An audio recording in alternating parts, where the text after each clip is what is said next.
So moving on to lesson 2.7, absolute value inequalities with is greater than and is greater than or equal to. We have the absolute value of x is greater than or equal to 5. What do you think that is saying? X must have a distance of 5 or more. So we could say that, we could shorten that up and say of at least 5 units. It has to be 5 or more. So we could say X must have a distance of at least 5 units from 0.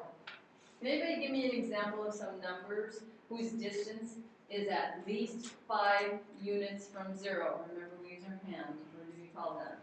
Can anybody give me an example of a number that is at least 5 units from 0 on the number line? Brighton? 6. 6 is. Trey? 7 is. Ariel? 10 is. Okay, well, everybody so far is working on the positive side and negative of the number line, so we're saying that maybe all of them are going to be positive numbers. What do you think, Cameron? -6. How about -6? Yes. New hands. No.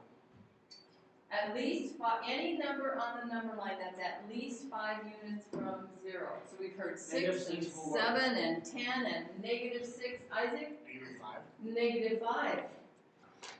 Okay, Brighton. Basically any number, or that is 5 or greater than. Okay, so Brighton's already said, you know what, I'm kind of tired of having to hear all these numbers, so I'm going to define it to a region. He says, basically any number that's 5 or greater. So how could we write that? So we would say X is greater than or equal to 5.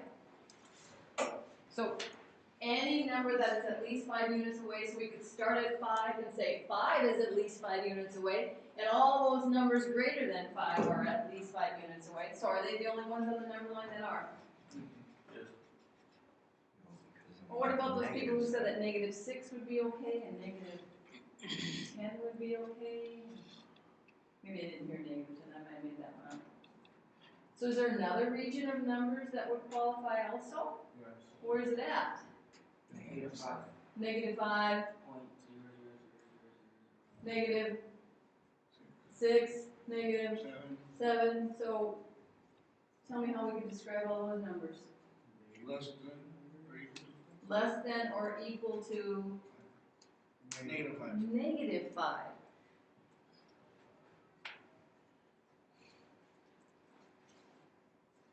-5. So think about this, you guys. We're talking about numbers -5 and smaller, -6, -10, -200.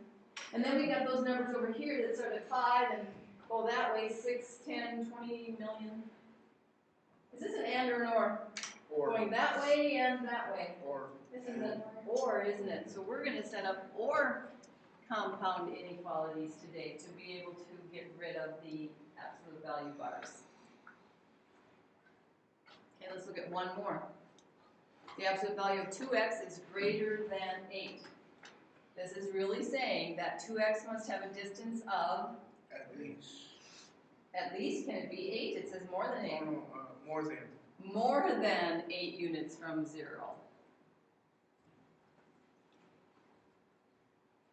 It says, remember absolute value bars mean distance. So this says the distance for 2x has to be more than 8 units away from 0. Well, anybody think they know how we could ditch the absolute value bars for this one? Divide by 2. Anyone think they know how we could take the absolute value bars away for this one? Isaac?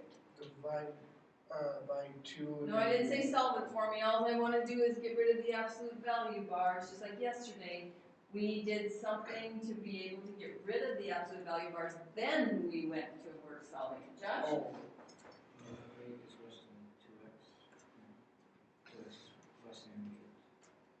Okay, can we put the x's on the left side, Josh? You want to try that for me again, please? 2x.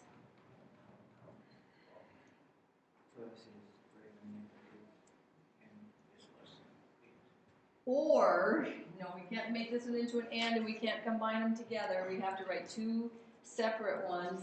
2x can be more than 8, so all the numbers greater than 8, or it can be Less than negative all the numbers less than negative 8. So negative 8 is 8 units away, but negative 8 is not included, but all those numbers that have a distance of more than 8 are, so like negative 9, negative 10, negative 20 million, whatever. So today when we ditch the absolute value bars, we are going to set up an or compound inequality. We're going to think of it as, oh, it's got to be more than. So we're going to have to go out, okay? So we're going to have some steps for solving again. To solve, get the absolute value part by itself. itself.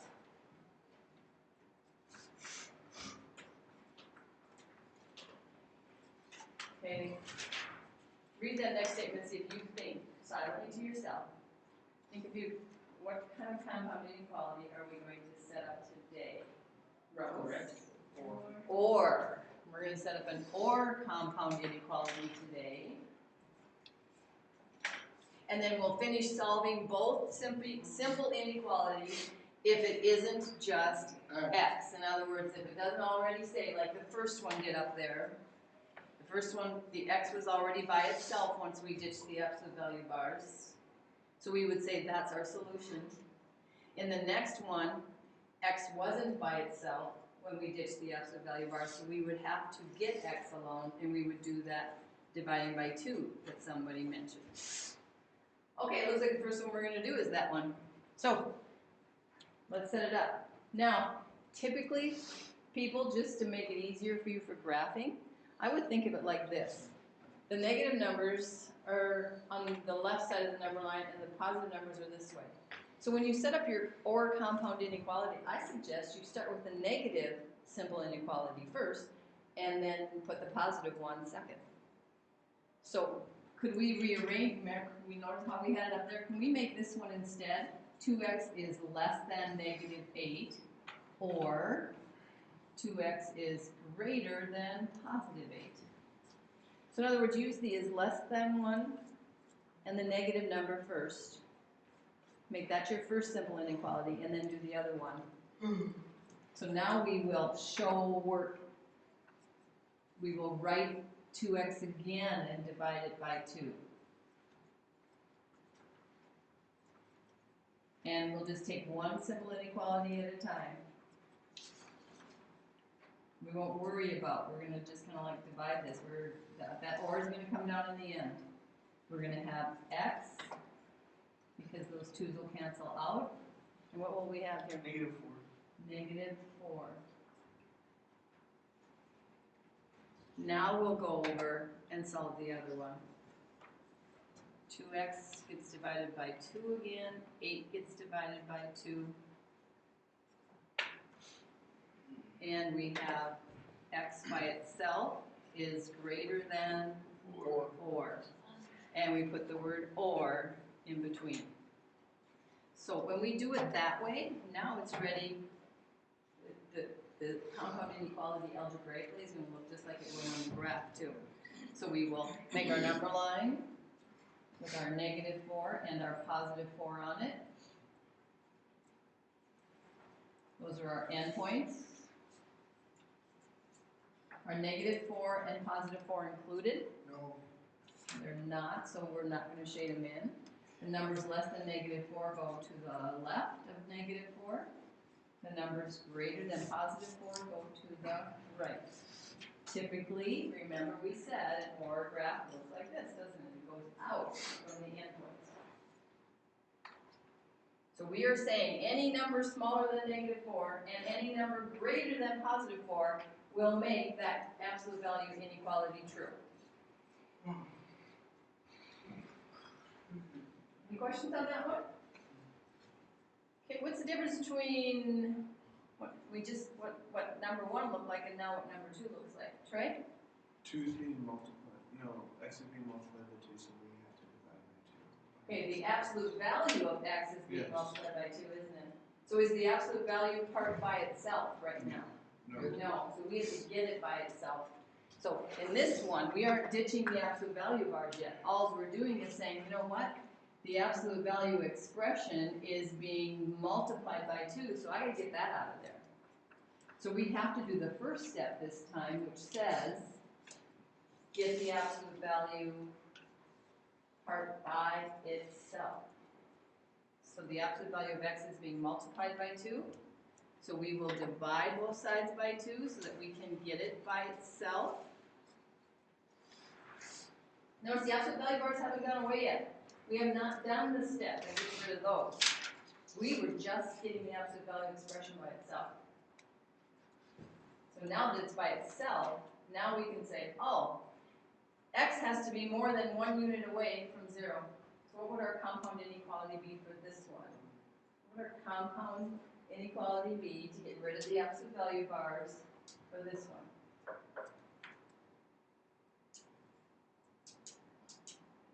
I might have to start calling on some people who are not engaged.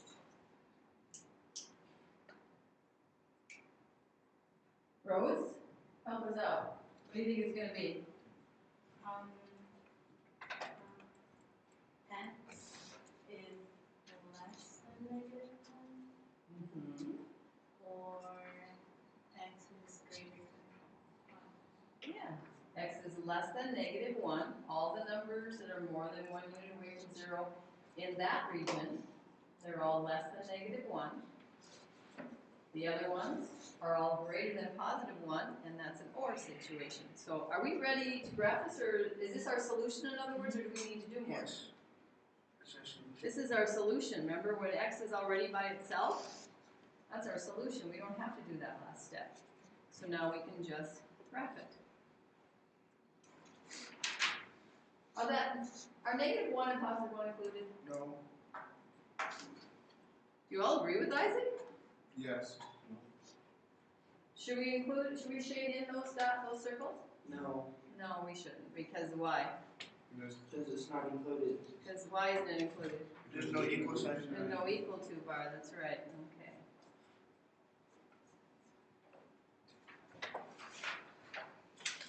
Okay, any questions on either of those? Is that anything we're leaving you behind on? Okay, so let's go to the backside, see what we got to do back there. Looks like we have a few problems to work yet. First move. Add 7. Okay. Isaac says add 7. With a hand, somebody tell me why Isaac thinks we should add 7. Isaac doesn't get to tell us. Right? Why are we going to add 7? Because 7 is on the side with x. Okay. And you need to get the X alone. absolute value thing alone, right? Right now we're not worried about getting x alone. We're worried about getting the absolute value part alone. Okay, that's why we're adding 7. So we are going to add 7 to both sides so that we can get that absolute value of part all by itself. What is -3 plus 7, class? +4. Class and Isaac? Okay. Now what? You're working on homework. What's your next move here? Josh? David. X is less than or equal to 4, or x is greater than or equal to 4. Okay, absolutely, that is it. X is less than or equal to -4. We need the numbers that are at least 4 units away. So -4 and beyond to the left, the ones that are smaller than it, and then starting at +4 and going that direction. Okay, that's just getting rid of the absolute value bars. Do we need now to finish solving it? No, that's what that was already. Because X is alone. x is alone, so we can circle this and say there's our solution, and we're ready to graph it.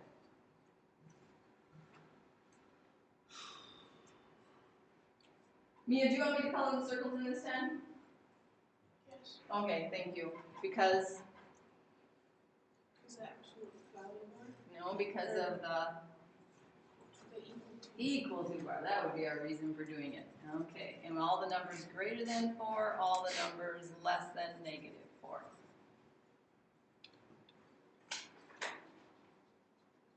Okay, I can't see this next one. What's going on?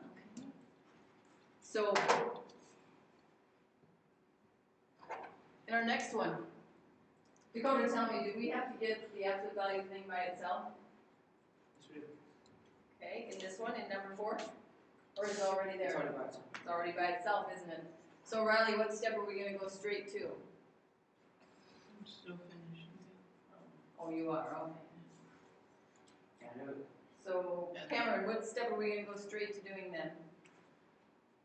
X minus 3 is less than or equal to -1. Okay, Or x minus 3 is greater than or equal to 1. okay, thank you. Yeah, this time we didn't have to get the absolute value expression by itself, it already was. So now we need to go to the step that says, okay, get rid of the absolute value bars, set up your compound inequality, and now solve each of them independently, correct? Yeah, so we're going to do what to both sides in this first one? Class. Add 3. Remember, just work with them one at a time. Just work with them one at a time. Otherwise, sometimes your brain does things that it shouldn't do. X is less than or equal to 2. 2. Remember, the word or is just going to come down. So remember, this is the one we're kind of like, we're doing them separate of each other. We do the same step. We add 3 to both sides. But why I said to do them separately is because I don't want your brain to say, okay, well, the other one's going to be -2. Because is it? No. What's it going to be? Positive 4. Positive 4. So x is greater than or equal to positive 4. So we got to be careful that we don't just let our brain say, well, it's always going to be, they're always going to be opposites of each other, those endpoints, because they aren't always. Okay, and we get to shade in the circles at them. We need the numbers that are less than 2, they go that way. We need the numbers that are greater than 4, they go this way. How do you get 4? 1 plus 3. See up here? 1 plus 3. We have to add 3 to both sides. What'd you get, Dakota? X minus 3 is greater than or equal to 1, or x minus 3 equals less than or equal to -1. Okay, but I mean, what did you solve them each separate of each other? And in both cases, you end up adding 3, but when you so in the case where it was a -1, -1 plus 3, do you agree with us that that's 2? I don't even know. Okay. So again, be really careful about, make sure you treat each of them independent of each other, even though they're together in our solution. Okay, anybody else on that one? Okay, number 5. First move you want us to make, Ian? Add 1. Add 1 to both sides because we're going to get the absolute value expression by itself, don't we? So our first move is just to add 1. So we're going to get 4x plus 6 in absolute value bars all by itself. That's our first goal.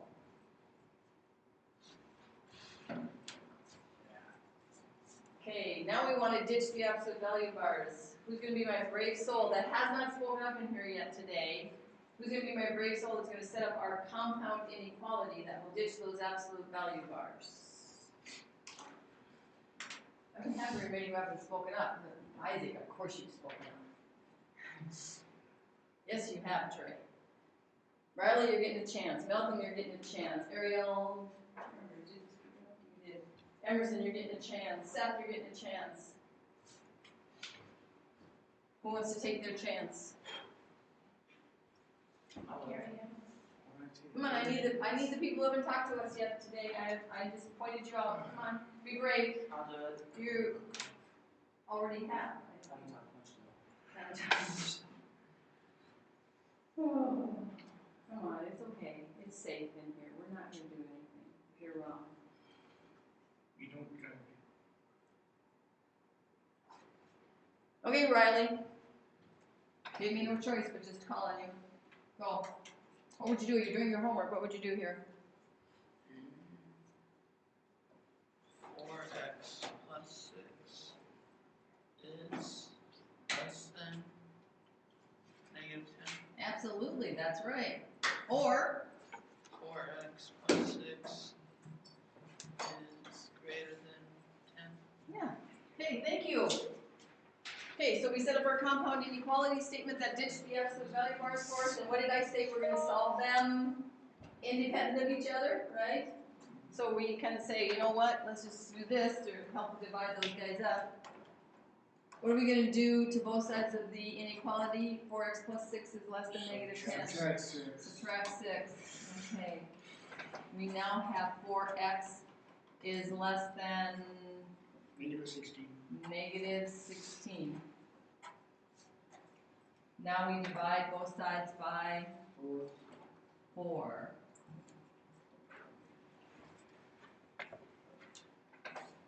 And we end up with x is less than Negative 4. negative 4. Bring our word or down now. Jump back up and do the other one. Go ahead, you guys work that one on your own. I know can do it.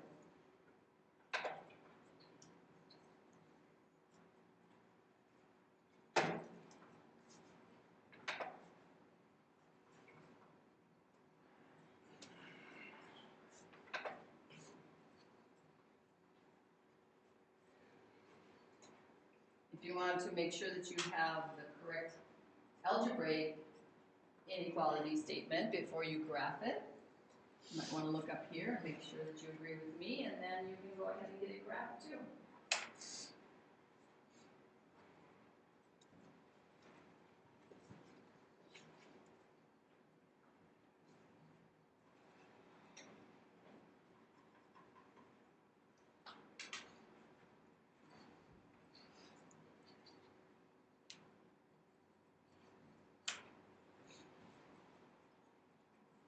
Okay, successful? Yes. Questions? Okay, Dakota's going to walk us through every step for this one, okay? So, you ready? Dakota, what's our first move? You divide both sides by 3. Divide both sides by 3, okay? So, what's our reason for dividing both sides by 3, Dakota? Can you tell So us? you get x by itself. Not to get x by itself. No, that's not the reason. What's the reason? To get the absolute value by itself. Yeah, to get the absolute value part by itself. So we're getting, because the absolute value part is being multiplied by 3, we're dividing by 3. Now we have the absolute value of x plus 3 alone on the left side. And Dakota, what do we have on the right side? 12 divided by 3. Okay. In other words, I'm kind of assuming right now that, Dakota, you're already done with this. Yes, I am. Okay. What's the next move then, Dakota? Subtract 3. No. No, you gotta take the absolute value out. Yeah, we gotta write a compound inequality, don't we? Okay, what would that compound inequality be, Dakota? X plus 3 is greater than or equal to 4, or x plus 3 is less than or equal to negative 4. Okay, I'm gonna put the is less than or equal to negative 4 first because that's the order on the number line, okay? And then I'm going to do my x plus 3 is greater than or equal to 4 second. Oh, Okay, everybody finish solving this one because you know how. Dakota, you come up here and finish it for me, please.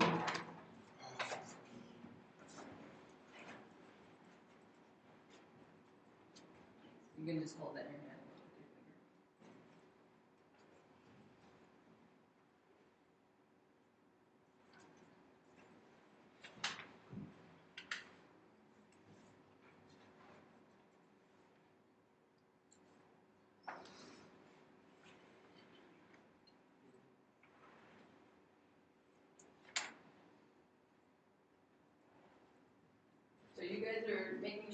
teacher up there is right, so you guys work it out, and then we're going to check it out. Okay, so step is even a little bit further back again. Do we agree with his algebraic solution? Yes, I do.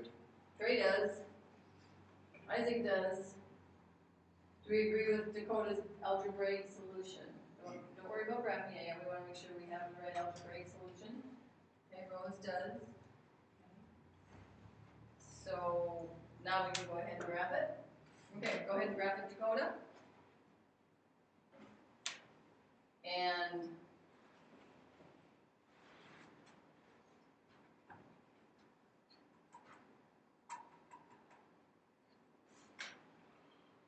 he's shading the circles in. Why? Because they are He's shading the circles in. Why, Trey? Because there's an equal to symbol. There's the equal to bar there. Equality sign. Yes, thank you. Okay, thanks, Dakota. Okay, any questions? Okay, then you may,